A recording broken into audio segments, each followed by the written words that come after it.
क्या एक सब्जी बेचने वाले की वजह से दो देशों के बीच युद्ध हो सकता है? कैसे एक सब्जी बेचने वाला दो देशों के बीच युद्ध का कारण बना? एक सब्जी बेचने वाले के कारण दो देशों के बीच युद्ध शुरू हो गया, जिसमें गई सैकड़ों की जान। जी हाँ दोस्तों, कुछ ऐसा ही हुआ है। वर्तमान में इजराइल कई मोर्चों पर कई देशों से अकेला युद्ध कर रहा है। मुख्य रूप से 4 अलग अलग देश हैं, जैसे लेबनान, यमन, सीरिया और गाजा। लेबनान में वह हिजबुल्लाह के साथ युद्ध लड़ रहा है। यमन में हूती विद्रोहियों के साथ लगातार ड्रोन और मिसाइलें हमले कर रहा है। सीरिया में भी उनका युद्ध चल रहा है। इसके अलावा ईरान भी कई समूहों को समर्थन देता है, जिस वजह से ईरान के साथ भी इजराइल का भीषण युद्ध हुआ और काफी जान माल का नुकसान हुआ।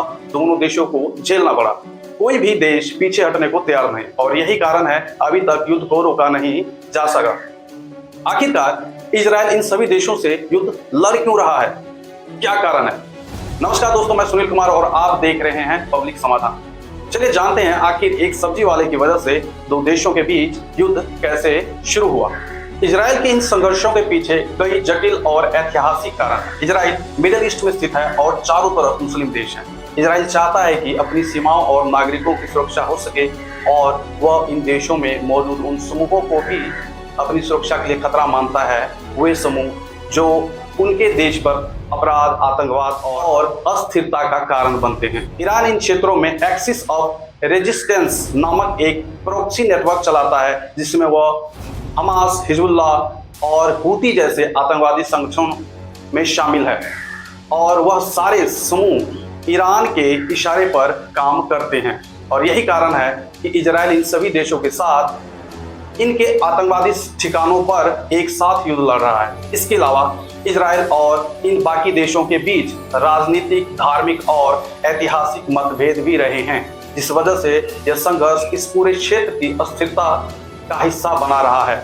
अब इसमें इजराइल और सीरिया के बीच एक सब्जी वाले का क्या रोल है युद्ध स्टार्ट करने का? सीरिया और इजराइल के बीच हालिया में युद्ध एक अप्रत्याशित घटना से शुरू हुआ। दक्षिण प्रांत सुविधा में हुई, जहां एक सब्जी विक्रेता जिनका नाम फदल्लाह द्वारा था, उस पर कुछ लोगों ने हमला करके उसके पैसे लूट लिए। इस घटना के बारे में दो स्थानीय ड्रूजो मिलिशिया और भदोही जनजाति के बीच हिंसक झड़प शुरू हो गई, और यह झड़प काफी उग्र हो गई। इन झड़पों को रोकने के लिए सीरिया सरकार ने सुवेदा प्रांत में अपनी सेना भेज दी।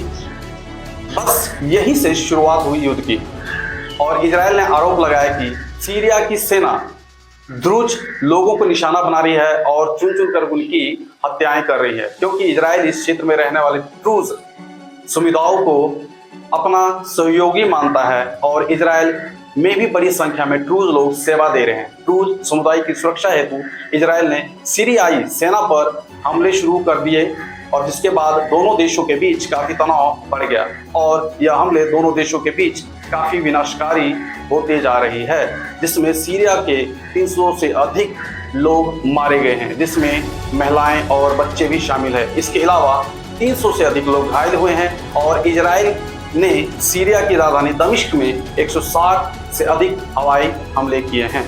इन हमलों में सीरिया के मुख्यालय और रक्षा मंत्रालय की बिल्डिंग को नष्ट कर दिया गया। साथ के साथ इजरायली हमलों में राष्ट्रपति भवन दमास्क के एक समाचार स्टूडियो को भी निशाना बनाया गया, जिसमें एक इमारत को भारी नुकसान हुआ। इजराइल ने सीरिया पर हवाई हमले किए, जिसमें सीरिया के मुख्य ठिकानों को निशाना बनाया गया। काफी तोड़फोड़ मचाई गई।